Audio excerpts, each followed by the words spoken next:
प्रकार को भी बताऊं। चित्र में दो वस्तुएं हैं। मान लीजिए यह वस्तु विरामावस्था में है। यह वस्तु विरामावस्था में तब तक रहेगी जब तक कि इस पर कोई वाह बल न लगाया जाए। मान लीजिए दूसरी वस्तु है गति की अवस्था में है। यह गति की अवस्था में तब तक रहेगी जब तक इस पर कोई वाह बल न लगाया जाए। तो वस्तुओं का एक गुण होता, प्रवृत्ति होती है जो कि अपनी अवस्था परिवर्तन का वो विरोध करती हैं। तो यह जो गुण है वस्तुओं का, यही जड़त्व कहलाता है। तो देखिए जड़त्व की परिभाषा सरल शब्दों में। जड़त्व किसी वस्तु का वह गुण, प्रवृत्ति जिसके कारण वस्तु अपनी विराम की अवस्था या गति की अवस्था में होने वाले परिवर्तन का विरोध करती है, जड़त्व कहलाता है। किसी वस्तु का वह गुण जिसके कारण वस्तु अपनी विराम की अवस्था या गति की अवस्था में होने वाले परिवर्तन का विरोध करती है, जड़त्व कहलाता है। जड़त्व के प्रकार। जड़त्व तीन प्रकार का होता है। जड़त्व तीन प्रकार का होता है। पहला है विराम का जड़त्व। वस्तु का वह गुण, प्रवृत्ति जिसके कारण वस्तु अपनी विराम की अवस्था में होने वाले परिवर्तन का विरोध करती है, विराम का जड़त्व कहलाता है।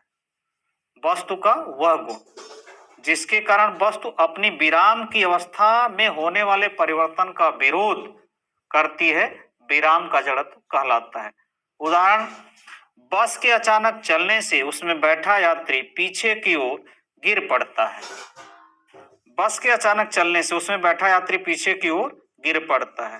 यदि बस एकाएक चले तो उसमें बैठा यात्री पीछे की ओर गिर पड़ता है, क्योंकि जो ही बस चलती है तो यात्री का नीचे का भाग गति की अवस्था में हो जाता है और ऊपर का भाग विरामावस्था में रहता है। और बस चलने लगती है तो जो विरामावस्था में है वो विरामावस्था में ही रहना चाहेगा। इस कारण व्यक्ति क्या होता है, पीछे की तरफ गिर पड़ता है। दूसरा है गति का जड़त्व। वस्तु का वह गुण, प्रवृत्ति जिसके कारण वस्तु अपनी गति की अवस्था में होने वाले परिवर्तन का विरोध करती है, गति का जड़त्व कहलाता है। वस्तु का वह गुण जिसके कारण वस्तु अपनी गति की अवस्था में होने वाले परिवर्तन का विरोध करती है, गति का जड़त्व कहलाता है। उदाहरण, चलती बस के अचानक रुकने से उसमें बैठा यात्री आगे की ओर गिर पड़ता है। जब चलती हुई बस अचानक रुकती है तो जो हिस्सा बस के साथ व्यक्ति का रहता है वो तो रुक जाता है, जबकि ऊपर का हिस्सा जो होता है वह गतिमान अवस्था में ही रहना चाहता है, क्योंकि उसकी प्रवृत्ति है। इस कारण व्यक्ति क्या होता है, आगे की तरफ गिर पड़ता है। तीसरा है दिशा का जड़त्व। वस्तु का वह गुण, प्रवृत्ति जिसके कारण वस्तु अपनी दिशा में होने वाले परिवर्तन का विरोध करती है, दिशा का जड़त्व कहलाता है।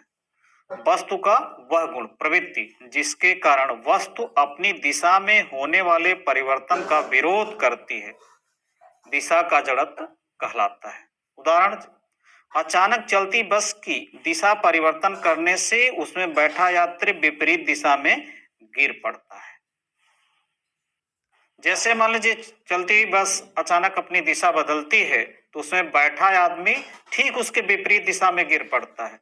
कारण है कि वो जिस दिशा में चल रहा है उसका ऊपरी हिस्सा उसी दिशा में चलना चाहेगा, जबकि नीचे का हिस्सा बस के दिशा में बदल जाता है।